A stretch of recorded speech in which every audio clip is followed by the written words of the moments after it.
Grabe guys, ang daming content creator ngayon ang na-demonetize at nagkaroon ng violation. Dahil yan sa mas pinabilis at automated system ni Meta. So ano nga ba yung mga dahilan kung bakit marami ang nabigyan ng violation at demonetization? So ang una guys is AI automation. Hindi na tao yung nag-check ng mga content natin or hindi na nagmamano-mano yung mga tao para i-check isa-isa yung mga content natin. Kundi ang AI na ni Meta ang gumagawa.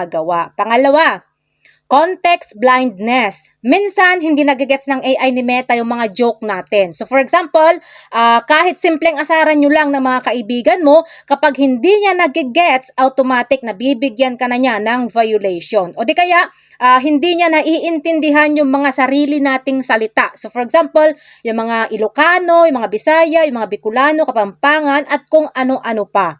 Pangatlo, strict monetization policy.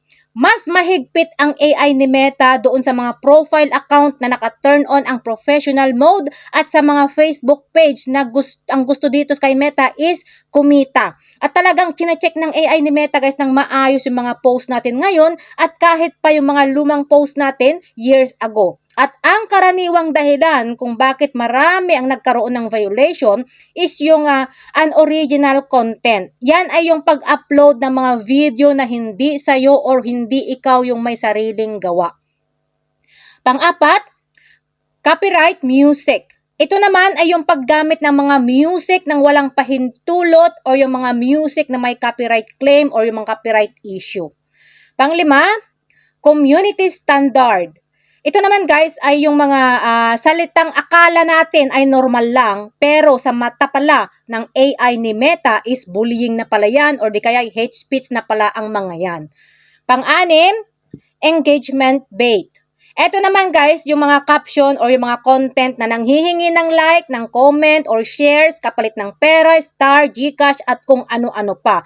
Yung sasabihin mo sa mga manonood sa'yo na i-share mo lang itong video ko or mag-comment ka lang dyan sa baba or i-share mo sa mga kaibigan mo or mag 1K invite ka para ikaw naman ang susunod na makatanggap ng tumatagingting na 1,000 pesos. Sana all.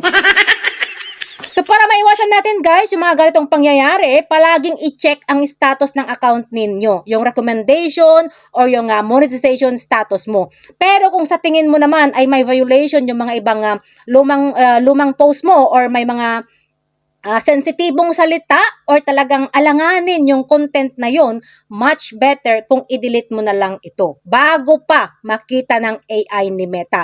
At hanggat maaari guys, sikapin mong gumawa ng mga original content. Yung sarili mong gawa, sarili mong video, sarili mong boses para maiwasan natin yung mga pagkakaroon ng violation at demonetization.